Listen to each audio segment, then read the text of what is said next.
Cristina Sada Salinas, empresaria y activista por los derechos de la infancia. Cristina, buenas tardes.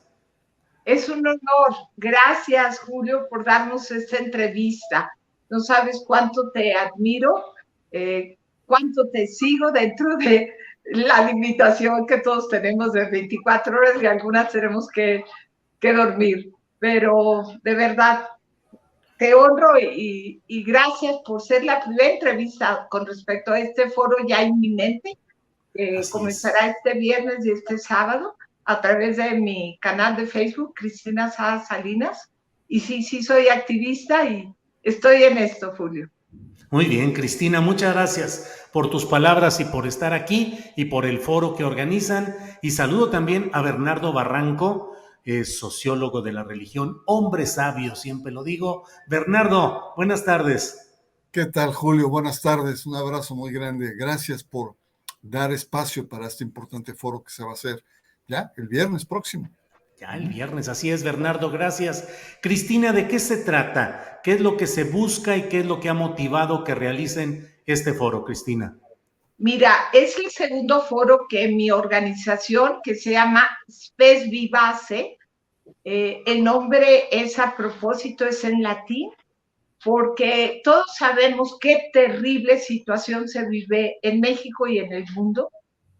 Hay estadísticas precisas, pero sabemos que existe abuso sexual en la familia, en el sistema educativo público y hasta privado, en gimnasios, etcétera.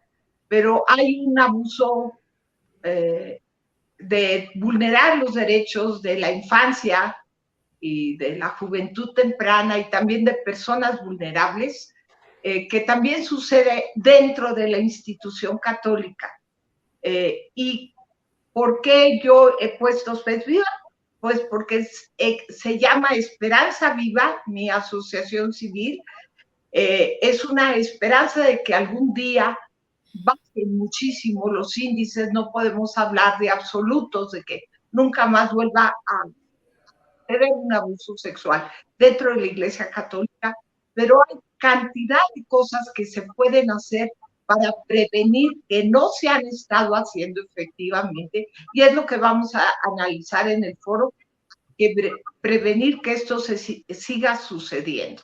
Entonces, no es la primera vez que hacemos un foro, es la segunda vez. El primero lo hicimos en el 2017, luego acudimos a Roma, aquí Bernardo, yo junto con otras personas, todo subsidiado desde la organización Spes Viva, que por cierto soy la única que la fundea, y es, como dices tú, es un tema delicado, pero es indispensable evitar dos cosas: que se siga propagando, porque pasar a un sacerdote de un lugar a otro, de una parroquia a otra, de un estado a otro, de un país a otro, como ha sucedido infinidad de veces y desgraciadamente sigue sucediendo, depende de las decisiones de los obispos, desgraciadamente lo que sean son lineamientos, es algo que no se debe tolerar más, no se debe tolerar más desde el Vaticano. Y queremos hacer, pues tenemos una agenda muy importante. Ya ahorita les platico más para darle voz a Bernardo. Estamos emocionados con este. Es la segunda vez que lo vamos a realizar. La primera vez es de donde soy yo, de Monterrey, Nuevo León, y ahora desde la increíble capital de nuestro hermoso país y sufrido país a la vez, la Ciudad de México. Gracias, Cristina. Bernardo, poner un alto ya a este tema tan difundido, bueno, no lo suficiente a veces, pero ¿qué hacer? ¿De qué se trata? ¿Qué es lo que buscan con este foro, Bernardo? Mira, Julio, Cristina, hay que situar que la Iglesia Católica, en sus más de 2000 años de existencia, ha tenido tres grandes crisis. La primera gran crisis la tuvo en el año 1000, donde la Iglesia Latina se desgaja de las iglesias orientales, hoy las llamadas iglesias ortodoxas. La segunda gran crisis del cristianismo se da en el siglo XV y parte del XVI, con las reformas luteranas, es decir, desgajamientos que se dan al interior de la Iglesia latina. Y la tercera gran crisis es inicios de este siglo XX, precisamente con el tema de la pederastia. Como bien dices, Julio, es un tema que ya está muy tratado, pero no por ello no deja de seguir reproduciéndose y representa una crisis para la Iglesia Católica de carácter universal, porque no es solamente brotes en algunos países, en algunas zonas, sino es universal. Lo mismo en Australia, que en Brasil, que en Alemania, que en Bélgica, que en México. ¿Y cuál es la esencia de esta crisis? Es una crisis de moralidad. Toda religión conlleva un conjunto de principios y de valores morales que son portadoras. La gran crisis que tiene actualmente la Iglesia Católica es esta disfuncionalidad entre los valores que predica y el ejercicio, las prácticas sexuales de un sector importante del clero que se desvían precisamente de los valores y afectan, como dijo Cristina, los derechos de los niños. Entonces estamos ante un fenómeno muy crudo y que no cesa, Julio. O sea, efectivamente, ya llevamos cerca de 20 años con el tema, pero no cesa. Hace unos días, un obispo importante de la alta jerarquía francesa admite a través de los medios de comunicación que abusó de una niña hace varios años atrás. Y así podemos encontrar, y no podemos decir que es una cuestión mínima, sino estamos hablando de números impactantes. En Francia, que ha habido una gran comisión de análisis y de revelación de estas verdades, habla de 350,000 niños en los últimos 30 años en la iglesia, más de 50,000 niños en Irlanda, y así podemos ir en diferentes lugares. En México también tenemos varios curas, pero digamos la antípoda más fuerte, mayor, es evidentemente Marcial Maciel, protegido no solamente por los legionarios, por la alta cúpula de la iglesia, por los medios de comunicación y por las altas élites empresariales. Es como el prototipo de una perversidad colectiva en donde la sociedad protege a un personaje tan siniestro, tan, digamos, patológico en términos religiosos y sexuales como Marcial Maciel. Así es que este foro lo que busca es seguir ahondando en el tema. Habrá activistas, analistas, periodistas, funcionarios públicos, etcétera. Lo que importa es el intercambiar ideas, intercambiar perspectivas y apoyarnos sobre un tema que sigue siendo candente. Gracias, Bernardo. Cristina Sada. Cristina, ¿a qué se debe que a pesar de todos los señalamientos de la historia continua de información que se va dando de casos desgarradores, terribles, y sin embargo se mantiene ese mismo velo de impunidad de parte de la Iglesia Católica y además, no sé cuál sea tu opinión, Cristina, pero también en la sociedad mexicana, una especie de condescendencia o de poca profundidad en la conciencia social de este tipo de hechos? ¿Qué opinas, Cristina?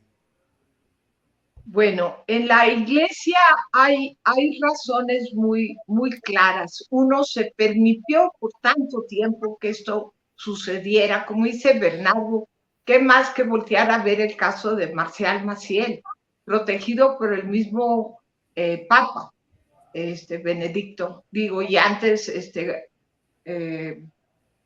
Juan Pablo II. Juan Pablo II, exacto, gracias. Se le llegó a llamar el prototipo de ejemplo para la juventud. Era un cobijo impresionante y sabíamos que todo, y sabemos que todo era base de sobornos. ¿Y por qué? Pues sí fue un genio. ¿En qué fue un genio? En hacer dinero, en propagar esta idea de ser soldados casi del Papa y defender la Iglesia Católica en términos anteriores al Concilio Vaticano II, anteriores a toda esa reforma donde se trató de que ya la Iglesia más bien escuchar al pueblo y no a dogmas y no a tradiciones arcaicas, ¿no? Entonces, ahí tenemos ese ejemplo de Marcial Maciel. ¿Y qué sucede cuando incluso este Papa Francisco, de tan hermosos discursos que lo fui a escuchar a la cumbre en Roma, y a mí no me parecieron hermosos, la verdad, me parecieron falsos. Y lo que queremos hacer ahora, porque el primer encuentro fue antes de la cumbre de Roma, ahora queremos analizar qué ha pasado desde la cumbre de Roma con un gasto enorme de dinero de traerse a cantidad de arzobispos y cardenales y obispos del mundo entero a Roma. Y los activistas, las diferentes organizaciones, no somos la única. Esta es FES Viva en México, pero hay muchas organizaciones de defensa de los derechos de las víctimas de la Iglesia Católica en Europa, en Canadá, en Estados Unidos. Vamos a tener intervención en este coro de estas organizaciones, ECA, Ending Clerical Abuse, terminando con el clerical, y vamos a tener intervenciones de Bishops Accountability, que quiere decir que rindan los obispos cuentas. Queremos que haya una investigación legal respaldada por el Estado mexicano, a pesar de que Andrés Manuel López Obrador ha dicho que él no se quiere meter con las iglesias y que ese no es tema para él, como otros temas, tú sabes, Julio, que se han ignorado, el tema de los feminicidios. Le vamos a dar una presea, por cierto, me dicen que es su amiga y también me precio ser su amiga Frida Guerrera. ¿Por qué? Porque a las niñas, a las jóvenes y a las mujeres asesinadas a través de lo que hoy se conoce como feminicidio, generalmente son abusadas sexualmente también. Entonces, no me dedico solamente a una causa como activista, Julio, me dedico a muchas causas. Y una de ellas, importantísima para mí, tiene que ver con el reconocimiento a todas las personas que aportan a la sociedad. Va a haber dos preseas, una a don José Barba, que lleva 25 años y saben, nunca se le ha pedido disculpa ni a él ni a los compañeros ex legionarios que fueron los primeros en denunciar hace 25 años y a los que se les levantaron todo tipo de mentiras acusándolos de que estaban allí por envidia, que eran parte de una conspiración para desprestigiar a la iglesia, que mentían. Fue una cosa espantosa, ya sabemos, defendidos acá por el arzobispo de la Ciudad de México, que hoy se conoce como una persona corrupta. Se me va ahorita su nombre. Pero le vamos a dar un reconocimiento a Frida especial, Guerrera, otro a don José Barba, porque representa este primer escándalo de hace 25 años que se atrevieron a denunciar. Es muy difícil denunciar. Por eso los casos, yo digo que aún estos de Francia, Bernardo, no sé qué opines, 350,000, sí, es a lo que se ha llegado. Es a lo que se ha llegado con datos duros. Imagínense en México, donde la Iglesia Católica es tan fuerte, donde la gente tiene miedo de hablar en contra de la Iglesia Católica, donde son tan creyentes, no tiene nada que ver con la fe, nadie está combatiendo su fe, trae consuelo, están seguros que están en lo cierto, la Virgen María, los 10 mandamientos, no tenemos fe. Estamos en contra, los que vamos a estar involucrados y otros que nos apoyan afuera, aunque no estén en el foro, que son muchos, van a estar las víctimas, les vamos a dar mucha voz. Invitamos al presidente de la Conferencia Episcopal Mexicana, don Rogelio Cabrera, y van a mandar un representante suyo, que por cierto es el encargado en el Arzobispado de Monterrey de atender los casos que sí se dan de peracia clerical. Nosotros tenemos a gente a víctimas atendiéndose en una, en una claro. en un espacio de la propia Iglesia Católica donde tiene psicólogos y psicólogas y se atiende sí. A un precio moderado su terapia y la subsidiamos, pero la misma Iglesia pone de su parte. Pero lo que debe poner de su parte es entregar a sospechosos. Sí. Sospechosos de haber cometido actos de abuso contra la infancia. Y eso no lo hacen. Bien, Cristina. Gracias, Bernardo. Nos quedan algunos minutos para poder que nos digas, por favor, el sentido. Específicamente me gustaría preguntarte, Bernardo, ¿qué se puede lograr en una situación política, social tan polarizada, tan metida en los temas electorales, políticos, partidistas? Pareciera que este tema transcurre sin que permee, sin que llegue al fondo de la sociedad. ¿Qué opinas, Bernardo? Sí, estoy de acuerdo contigo, Julio. Estoy de acuerdo. Creo que el tema está saturado a nivel de la Iglesia Católica. La Iglesia Católica está bombardeada por diferentes frentes. Sin embargo, no ha reaccionado con la energía que esperarían las víctimas, que esperaríamos muchas otras personas involucradas en el tema. La Iglesia, diciéndolo coloquialmente, nos está dando a tole con el dedo. No se ha metido a fondo la Iglesia Católica y esto es terrible.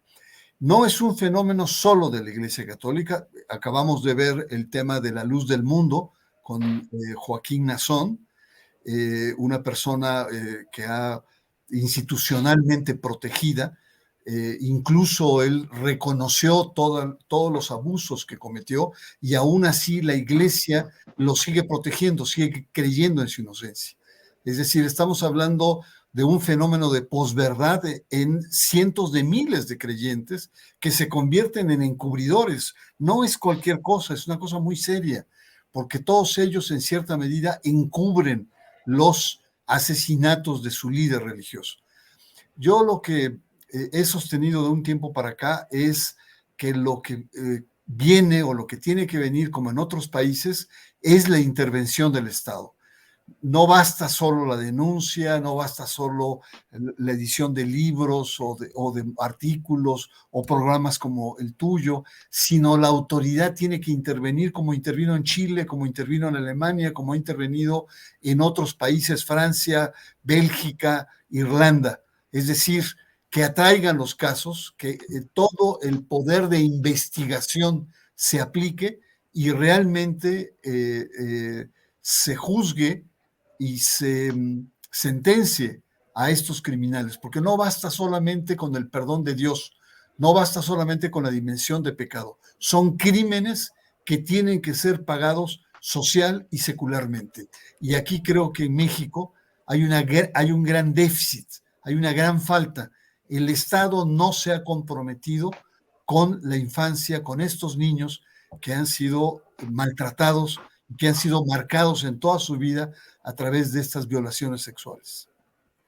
Bien, gracias Bernardo. Pues muchas gracias a ambos por el hacer luz sobre este tema y la participación de este fin de semana. Cristina, muchas gracias por esta oportunidad y seguimos en contacto. Gracias, Julio. Al contrario. Bernardo, gracias y seguimos en contacto. Gracias, Bernardo. Un abrazo, Cristina, Julio. Hasta muy pronto. Que estén muy bien. Gracias. Bernardo.